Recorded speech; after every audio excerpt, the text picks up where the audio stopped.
민수기를 어제부터 읽기 시작을 했습니다. 저번에 우리가 10장까지 읽다가 이제 잠시 멈추고 마태복음을 한참 봤고, 그리고 예수님의 순환과 십자가와 부활을 우리가 지켜본 다음에 이제는 급기야 이제 민수기를 다시 읽게 되었습니다.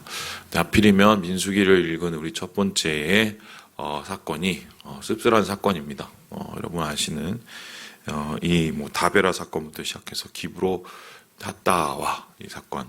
이 다베라는 하나님께서 이스라엘 백성에게 정말 화가 많이 나셔서 그냥 다 베버렸죠. 그래서 다베라예요. 그리고 기브로 탔다는 정말 하나님께 못할 말들을 다 쏟아서 하나님께서 그냥 내버려 두서 망하게 만든 게 이게 기브로 탔다입니다.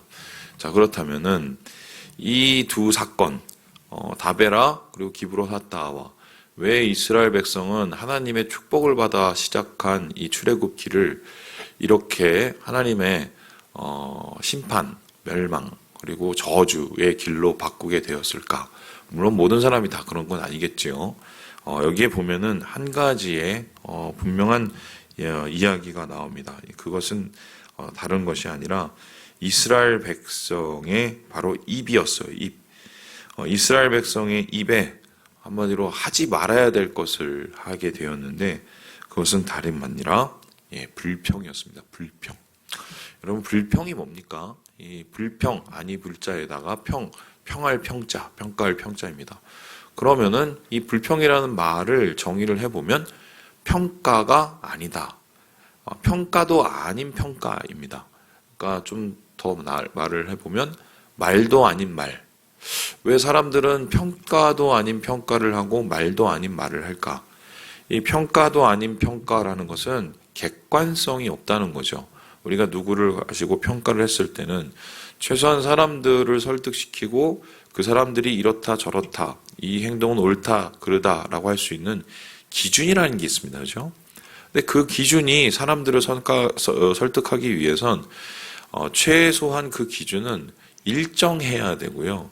모든 사람이 가질 수 있는 상식을 벗어나면 안 됩니다. 그래서 그거를 객관적이라고 하죠. 물론 사람들이 다 객관적일 수는 없어요. 우리는 조금씩 기울어져 있죠. 예를 들어서 가족에 대한 일을 보면 다 팔은 안으로 굽습니다. 그죠? 예를 들어서 죽이라고 살이라고 막 우리나라에서 좌판 우판이 싸워도 일본하고 축구하면 다 우리가 한국 편입니다. 똑같은 것처럼 평가는 객관적이려고 노력은 하지만 조금씩 다 주관적일 수밖에 없어요. 근데 불평은 그래도 객관적이려고 하는 그 노력 자체를 하지 않는 거예요. 그럼 뭡니까? 다 그 기준이 내가 되는 겁니다. 내 기준. 그러니까 내가 최고고 내가 아니면 아니고 내가 기면 기고 내가 싫으면 싫고 내가 맞으면 맞고 그러면 세상의 모든 사람이 한 명이 아니라 수십만 명, 수십억 명인데 그럼 수십억 개의 기준이 있고 수십억 개의 거기에 대한 평가가 있다. 이건 말 그대로 중구난방이죠. 이스라엘 백성은 지금 보행자가 60만이라고 하면 60만 개의 요구와 60만 개의 기준과 60만 개의 평가, 자기의 평가가 있거든요. 이것이 정리되지 않는 세상과 공동체와 사회를 한번 생각을 해보세요. 엉망진창이죠. 더군다나 이러한 평가가 누구를 향해 있습니까? 모세를 향해서 있죠. 60만 명을 다스리는 한 명의 지도자를 향해서 이 모든 비평도 아니죠. 불평이 쏟아집니다. 그리고 이 불평의 대상자가 되는 모세는 사실은 하나님의 대리자이기 때문에 궁극적으로 이 불평은 하나님을 향해 있는 것입니다. 그러면은 하나님을 자기의 손 위에 놓고 감나하라 배나하라 하는 거예요. 이것을 가리켜서 성경은 뭐라고 합니까? 교만을 넘어선 이건 중죄죠. 중죄. 죄악입니다. 죄악. 하나님이 우리를 평가하시지 우리가 하나님을 평가하는 건 아니잖아요. 그런데 이스라엘 백성은 이것을 포기하지 않았습니다. 그래서 이 불평의 끝은 무엇입니까? 이제 하나님께서 그들을 범죄한 것에 대해서 어떻게 해요? 벌을 주실 수밖에 없는 그런 상황밖에 되지 않았습니다. 자, 그러면은 하나님께서는 이제 벌을 줘야 되는데 첫 번째의 이 벌은 무엇인가? 두 가지를 줬는데요. 우리 같이 우리 17절의 말씀을 같이 한번 읽어보도록 하겠습니다. 시작. 내가 강림하여 거기서 너와 말하고 내게 임한 영을 그들에게도 임하게 하리니 그들이 너와 함께 백성의 짐을 담당하고 너 혼자 담당하지 아니하리라. 지금 이제 모세의 리더십을 나눕니다. 그 전까지는 어떻게 되냐면 모세 한 명을 통해서 모든 통로들이 이제 나타나고 모든 이야기들이 이렇게 내려왔죠. 1인 통로죠. 근데 거기에 대해서 너무 사람들이 소위 말해서 이제 불평을 많이 하니까 그래? 그러면 모세의 짐을 한번 나눠보자라고 얘기합니다. 근데 이게 모세의 짐을 나눠서 70인의 장로들을 세웁니다. 그죠? 그 70인의 장로들을 어떻게 세우냐? 하나님께서 그들에게 직접 계시하시고 영을 부어주셔서 하나님께서 직접 그들이 말하게 만듭니다. 그렇다면 이거는 어떻게 보면은 70명을 인정해 주시는 것이고 70명을 하나님께서 함께 하시는 통로로 삼아 주신다는 것인데 이것이 얼마나 큰 축복이겠습니까? 근데 축복인 동시에 이것은 굉장한 어떻게 해요? 큰 저주도 될 수 있었다. 왜입니까? 통로라는 것은 깨끗해야 됩니다. 하나님의 거룩한 통로니까요. 그리고 통로는 항상 책임을 져야 됩니다. 하나님으로부터 어떻게 해요? 그러한 책임을 맡아서 본인이 행해야 되니까 그렇습니다. 우리가 뭐 직분을 이제 준비하고 있지만 직분이 참 두려운 겁니다. 저는 아직도 기억하는데 그 목사 안수를 받았어요. 근데 제가 있었던 노회에서 그게 큰 노회가 아니라서 목사 안수를 2명이 받았습니다. 2명이. 그러니까 2명이서 그 노회 관계자들까지 이렇게 다 챙겨야 되니까 돈이 좀 들었어요. 이게 참 못됐어요. 참 그런 거 보면. 근데 그 최종 면접에서 둘이 이렇게 딱 섰는데 앞에 저거를 평가하시는 이제 목사님들이 앉아서 이렇게 물어보는데 딱 뭘 물어봤냐면 목사 안수 앞두고 뭘 하고 있냐고 물어보더라고요. 저한테. 그래서 저는 진짜 목사가 되는 게 뭐 하나님께 죄송하지만 좀 싫었어요. 왜냐면 이게 막 책임이 크니까 하나님이 그냥 맡기시니까 뭐 저는 자격도 안 되는데 하고 있잖아요. 근데 그래서 제가 그때 이제 금식을 했어요. 40일 동안 이제. 근데 이제 그 계속 하루 전체는 못했지만, 근데 40일을 이렇게 작정하고 금식하고 있다 그러니까 그러냐고 잘한다고 그러시더라고. 그러더니 옆에 분한테 물었어요. 뭐 하고 있냐 그랬더니 금식하고 있냐 그랬더니 그분이 안 하시는 거예요. 그래서 가만히 있었더니 그 다음부터 한 1시간 동안 그분은 혼나고 저는 옆에서 계속 칭찬받고 죽는 줄 알았습니다.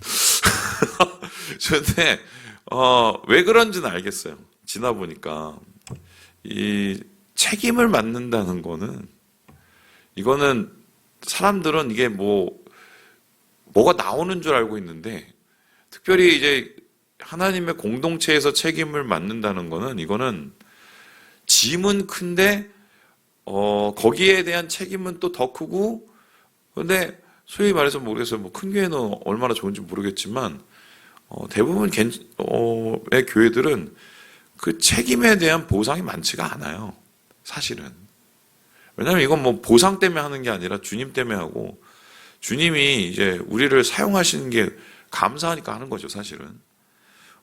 그런데 지금 이 70인의 장로 중에 과연 준비가 된 사람이 몇 사람이나 됐을까요? 심지어는 여기 2명의 사람이 나오죠. 여기 보니까 26절에 보니까 엘닷이라고 하는 사람, 그리고 메닷이라고 하는 사람 나오지도 않아요.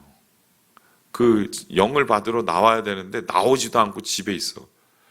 얼마나 준비가 안 된 겁니까? 저는 이 뒤에 스토리가 더 궁금해요. 그렇게 준비가 안 된 이 사람들이 나중에 장로가 되고 소위 말해서 모세의 책임, 리더십을 나눴을 때 이 사람들이 제대로 감당했을까? 제대로 감당하지 못하면 이거는 축복이 아니라 저주가 돼버리거든요. 그래서 주님께서는 이것을 이렇게 나누게 하셨다. 짐을 같이 지게 하시는 거죠. 두 번째로 하나님께서 이들에게 하신 처분이 있었어요. 그 처분은 무엇입니까? 예, 우리 함께 18절의 말씀을 같이 한번 읽어보도록 하겠습니다. 18절입니다. 시작.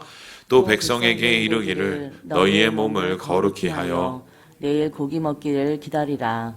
너희가 울며 이르기를 누가 우리에게 고기를 주어 먹게 하랴. 애굽에 있을 때가 우리에게 좋았다 하는 말이 여호와께 들렸으므로 여호와께서 너희에게 고기를 주어 먹게 하실 것이라. 두 번째는 뭐냐면 마음대로 고기를 먹게 하는 겁니다.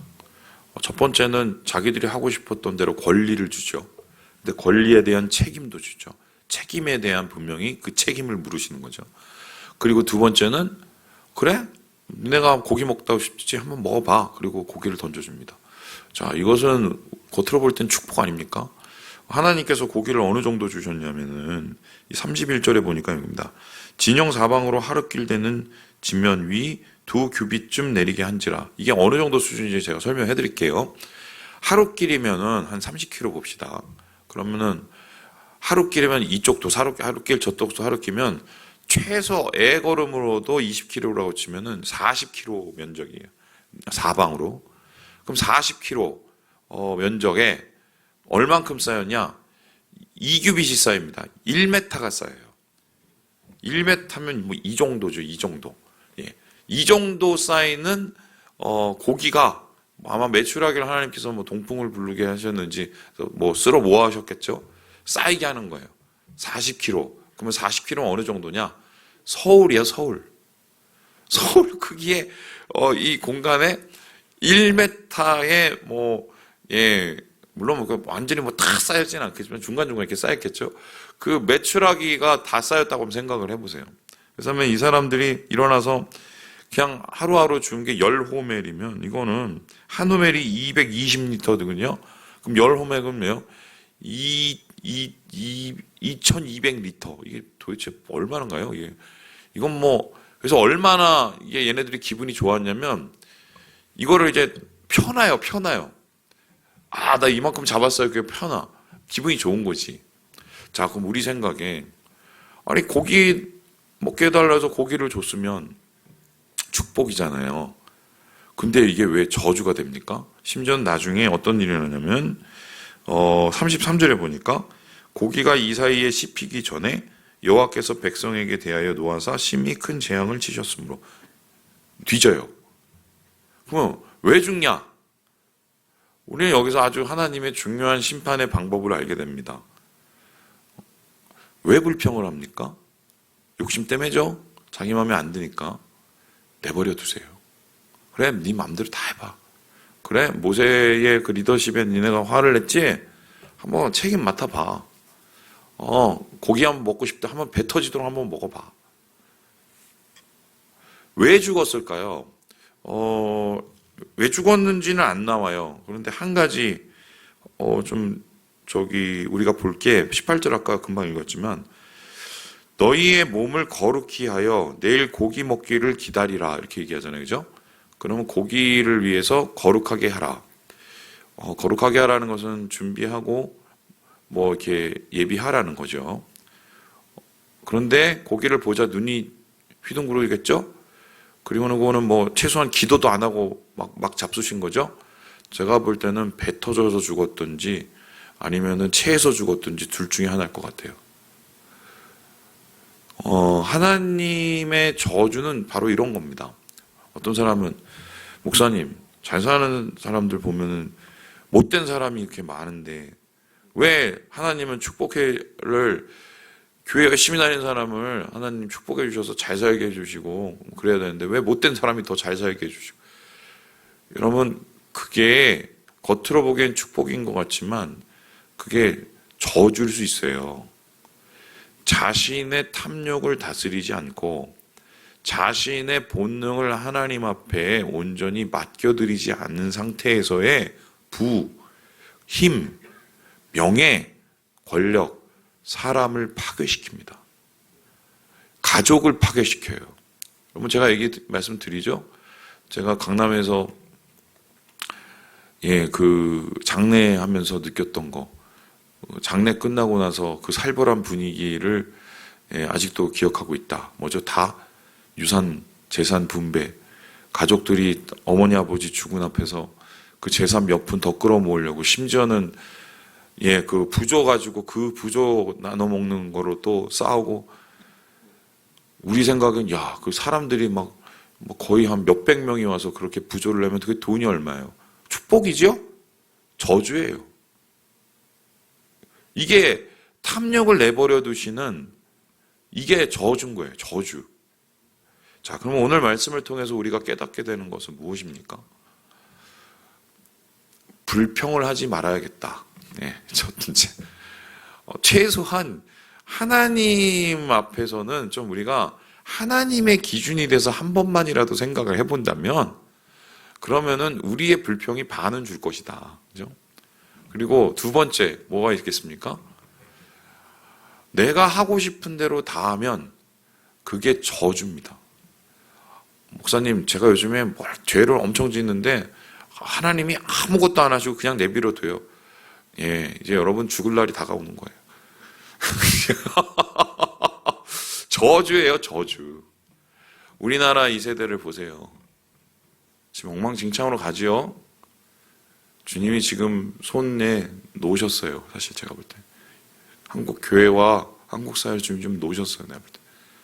지금 사실 이때가 제일 중요합니다. 하나님 사람들은 진짜 새날을 준비해야 되는 때가 아닌가. 말씀을 마칩니다. 우리 사랑하는 여러분, 이 이스라엘 백성들의 이 잘못된 모습을 반면교사 삼으셔서 오늘 불평이 아닌 하나님을 향한 찬양과 축복으로 우리의 입을 채우시고 우리의 마음속에 하나님의 풍요로운 은혜가 가득한 하루를 사시는 우리 모든 형제 자매들 되시길 주님의 이름으로 축원합니다.